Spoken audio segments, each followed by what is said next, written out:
So we were discussing the purpose of life.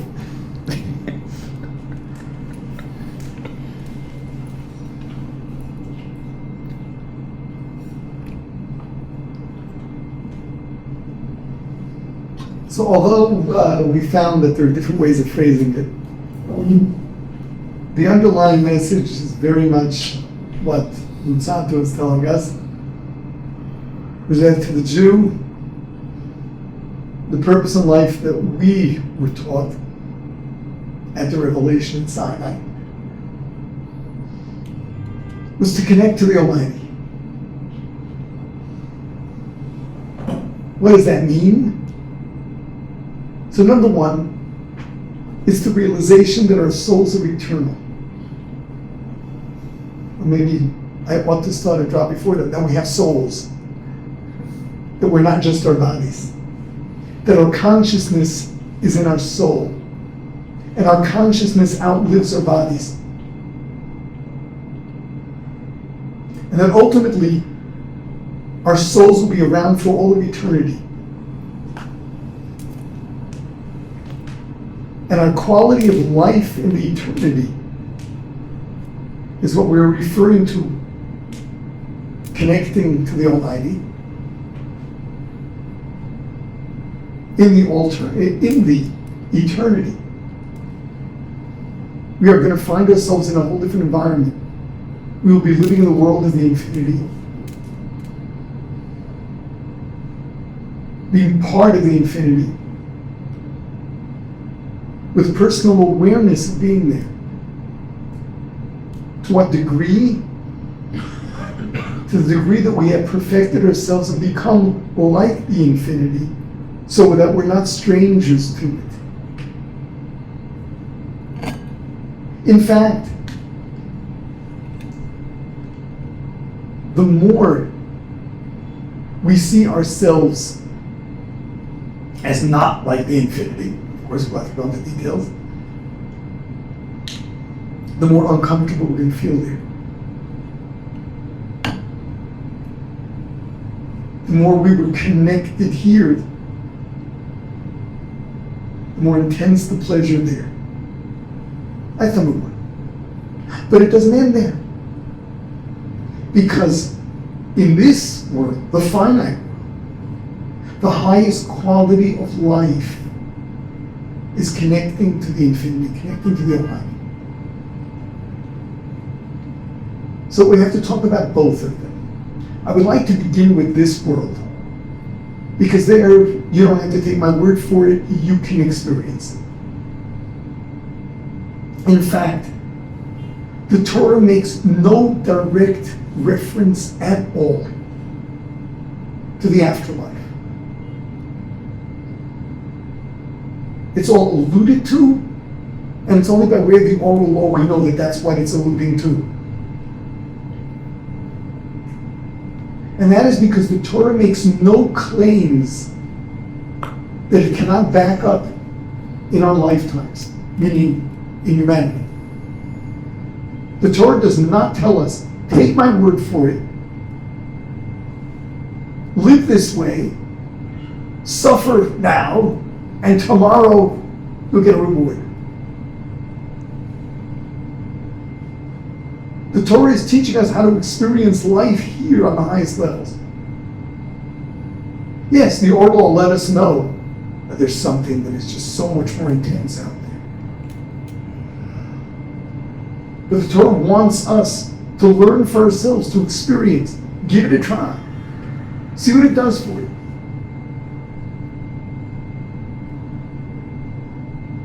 Use your common sense.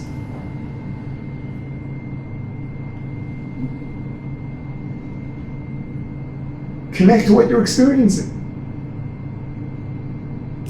So let's talk about it.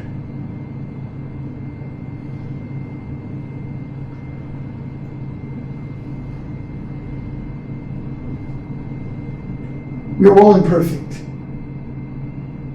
We are all imperfect. Funny coincidence. We all have our issues. Some that are almost universal. Certainly the degree varies depending on what you're made of, what you're like. Some people have issues, others don't.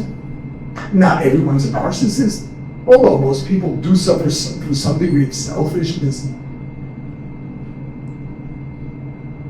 But by nature, face it, we're impatient, some people more than others. We're jealous. Some people are naturally happy, some people are naturally depressed. Even happy people are occasionally depressed. Some people are more lazy than others. Everyone's got to push themselves here and there. Even workaholics can be lazy because they'll just repeat the same thing they're doing. Keep themselves busy and not take the plunge and try something new and daring. Some people are more fearful, but some people are a little more courageous, adventurous. But we all have personality issues. Nobody is perfect. What's that about? Why is it that our natural state is so problematic?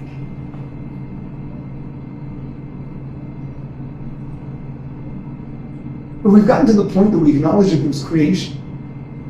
Why did God create us imperfect? Where did He do this to us? The world would be such a good place if everyone were good. Where did He make it? People could be so wicked.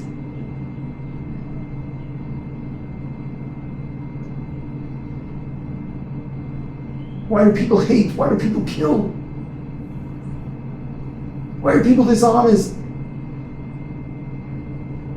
Why do they do that? If you were God, you'd create a world like that?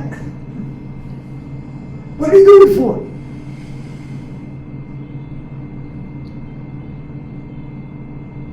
So here's the answer.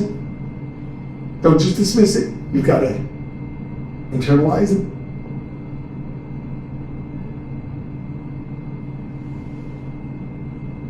What it means to be godlike. What it means to connect to Him.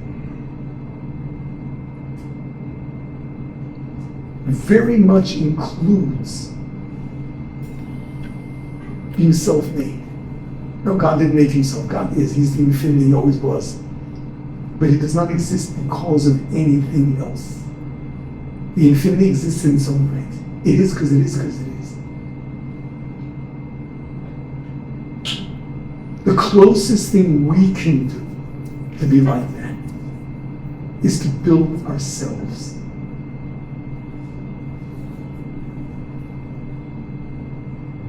The genius of the creation of man is the creation of this being who has animalistic tendencies, but also has a soul, and was given the power of free will, the ability to use his intellect to make choices between his instinct and we'll call it his intuition. And let's understand our two sides. Where are all of our negative traits encoded? They're in our DNA. And whatever is not part of your DNA is the result of early childhood experiences. So it's a combination of our DNA and sort of the way we're programmed as kids.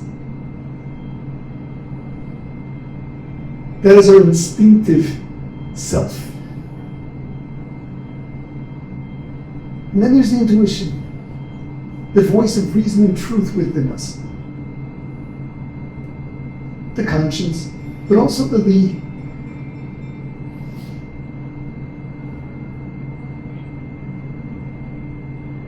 that first knowledge within us, where we intuit right from wrong, we intuit what makes sense, what doesn't make sense.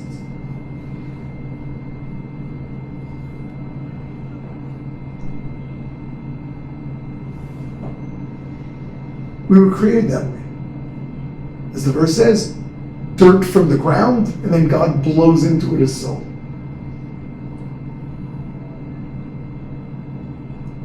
We are animal and the divine, all in one.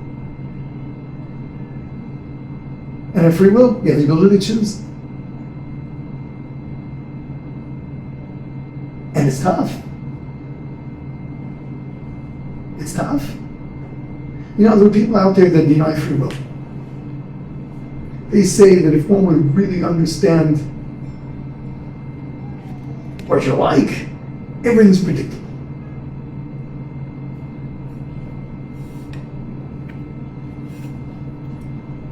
And as an example, they always talk about what flavor ice cream you choose.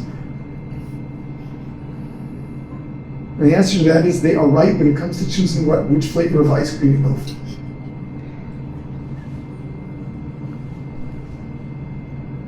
But when it's a matter of battling your instincts, there's a war going on, and it's unpredictable. The outcome is unpredictable. If you battle, if you bother battling, if you don't just live your life by instinct. But if you put up a fight, you feel the free will, you feel the battle. You know that it can end up on either side, and it's up to you.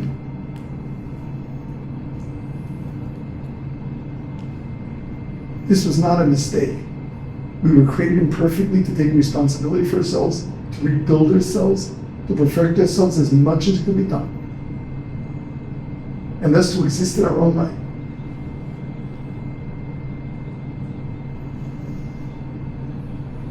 Winning that battle is exciting. It is so exciting. It is connecting to the Almighty.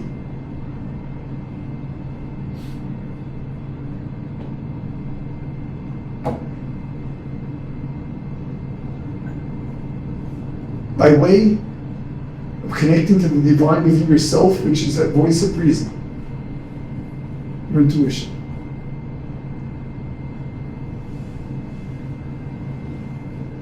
Now, I said, don't take my word for it. So let's check this out with our own life experiences. We know good and well. There are some basic, I guess, universal human experiences where at first glance, people look at it one way, but if you really think about it, it's the other way around. Simple examples, the most simple of them all is what? What's more enjoyable? Giving or receiving? Receiving. In a sense. You feel Let's think. Yeah. Let's think. Let's think. At first glance, it's receiving. What is it really? Giving. It's giving, but giving is receiving. But it's a different thing. It's a totally different thing. It's taking pleasure in giving. You know, where people would say, no, it's all about receiving. Where do you get to bed? No. We know the universal human experience is it feels so good to give. Where does that come from? Instinctively, we're not like that. It's coming from our intuition. It comes from the soul. Let's go further. And this is without question the winner. What feels better? Freedom, do what you feel like, or self-control? Different types of What? There's different types of feeling. One is a good feeling that you feel like garbage after, and then one is like you feel like garbage and you feel good after. The dopamine and serotonin. One is long-lasting, one is real, one is part of the growth process. One makes you feel good about yourself. There's a difference between having fun and feeling good about yourself. We feel so powerful. We can control ourselves. Do something we don't feel like doing. Refrain from doing something we feel like doing. Mishnah teaches us, who is the mighty one? HaKoveshet Yisrael, the one who conquers his evil inclination, who conquers his instinct.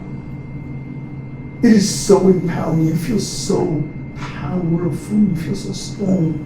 You feel so good about yourself. Why do you feel so good? You should feel so great. This is connecting to reality. It's connecting to the Almighty.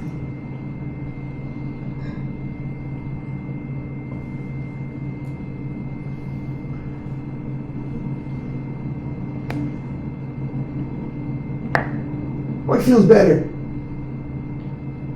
Hard work or killing time?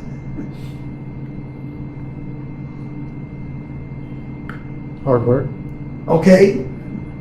The feeling after hard work. Come on, it's elevating.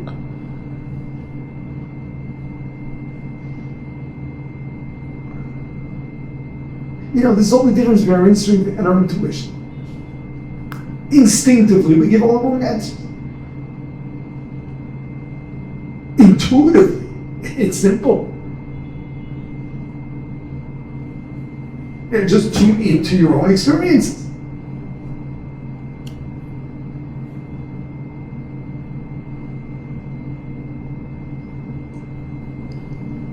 Life in this world is building oneself. Now, Rambam has an interesting way of phrasing it. I mentioned it last class. Rambam says we were created to enhance our intelligence. The purpose of man is wisdom. So he then asks the question why the Torah is so filled with ritual. Why are there so many rules? If the purpose is wisdom, if the purpose is wisdom, then let's all become a bunch of academics. Why are there so many rules? Says Rambam, wisdom that is not integrated is not wisdom. You can be so knowledgeable. You can be a successful academic. You can know a lot of information. But if you haven't integrated it, you're essentially an animal. You're unwise. Wisdom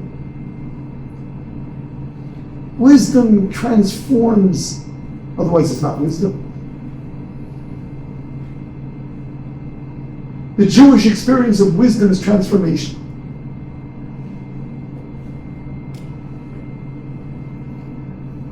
It's living when you know to be true, because it is so clear to you, you don't think twice about it. I find a very interesting thing in the Torah.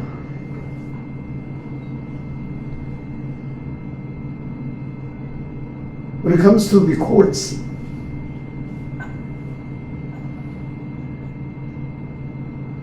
the punishments are often so feeble.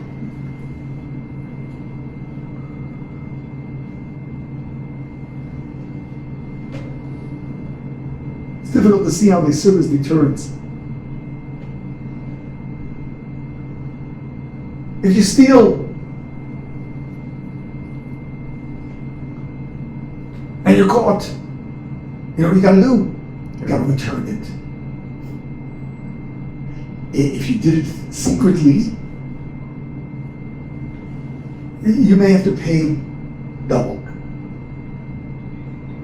There's so many conditions there. But essentially, the punishment for theft is you must return what you stole. So why should someone not steal? Why not take a chance? If I don't get caught, I don't return. But oh, okay, I'll return. Big deal. Big deal. Murder. The Torah believes in capital punishment. But if you go through the conditions necessary to execute somebody for killing, for murder, it's a rarity. And indeed, the Mishnah tells us that if the Sanhedrin executed more than one person in 70 years, they were considered a murderous Sanhedrin.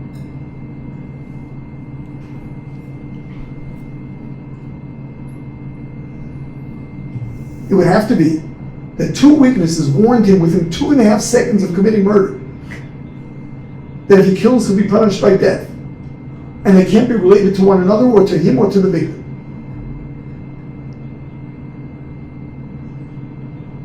Okay?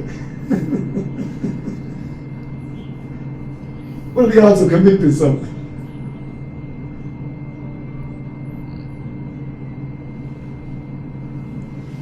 So good, the law's on the books, the statement was made, it's in Talmud. In practice, we don't accept it. Why?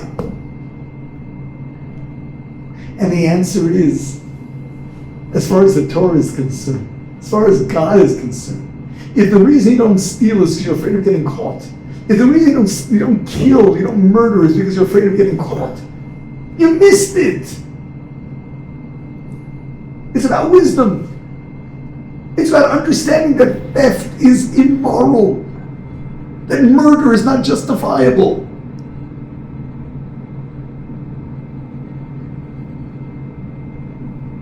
It's not about fear of getting caught and being punished.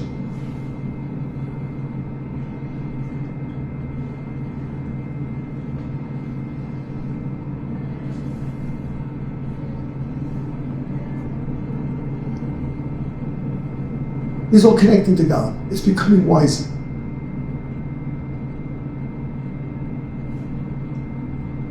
But it's not only through the rules, through the laws. It's also through a consciousness, to an awareness of his existence. How do you truly experience life? Yeah. I can understand like you gave examples of man-to-man laws, like being a better person through that. Man to God, wouldn't it? Yeah. We'll get there. We'll get there. We have a lot to cover. But the first thing is living life. Living life with an awareness that there's a creator who created the world, who sustains the world, who created every one of us, and created the world in a way that every one of us will be able to enjoy it. Just as a simple example. Jews are into food. People like to eat.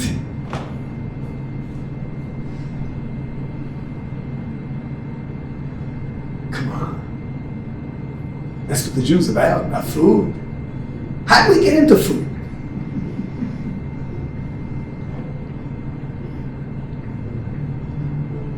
Before we eat and recite a blessing, what do we do?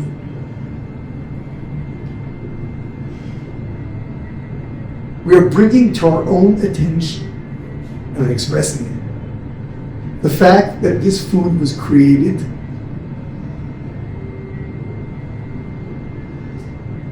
God not only created a whole variety of stuff, he also created the ability to process it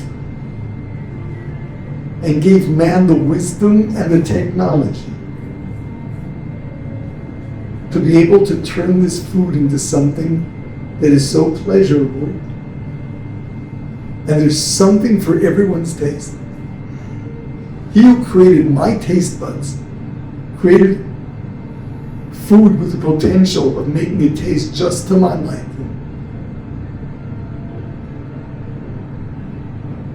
which means this is a personal gift from the creator of heaven and earth to me.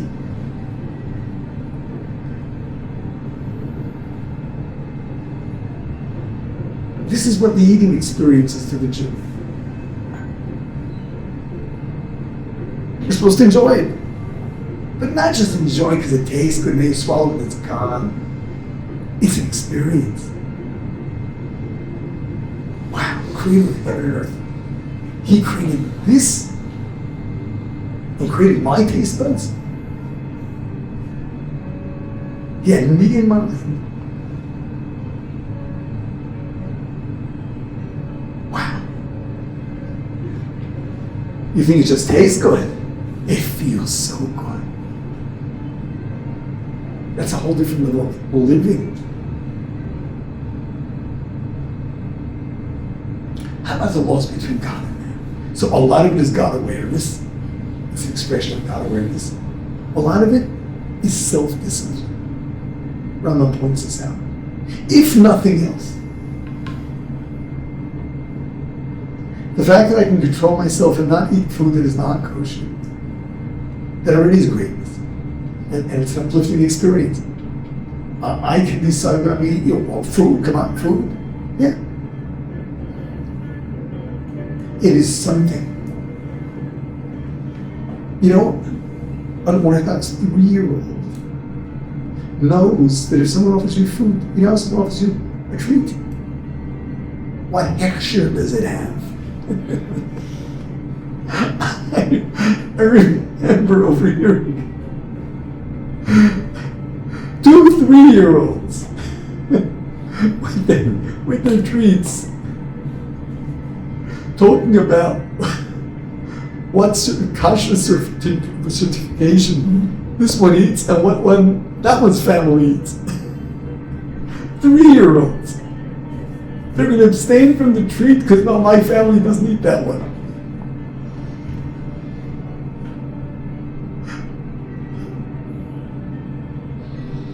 So first, that's always that self-control. And from the youngest age, it's self-control. You feel great. So many of the laws are self-control. That's one level. There's a higher level, and we're going to get to that. But on the most rational level that we can deal with, the whole idea of living a lifestyle where you're in control of yourself and choose what you're going to eat. Wow. It is so empowering. But there's something a lot more to that. We'll get there. Otherwise, it's arbitrary. It could have been anything.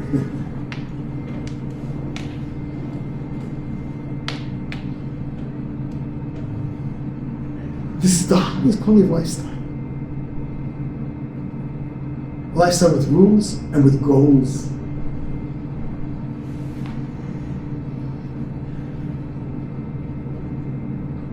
We are told that as pleasurable as the world to come is going to be. There are aspects of this world that are so much more pleasurable. That is, in the world to come, there are no challenges. You're not going to be fighting your DNA anymore. This world is so much more exciting.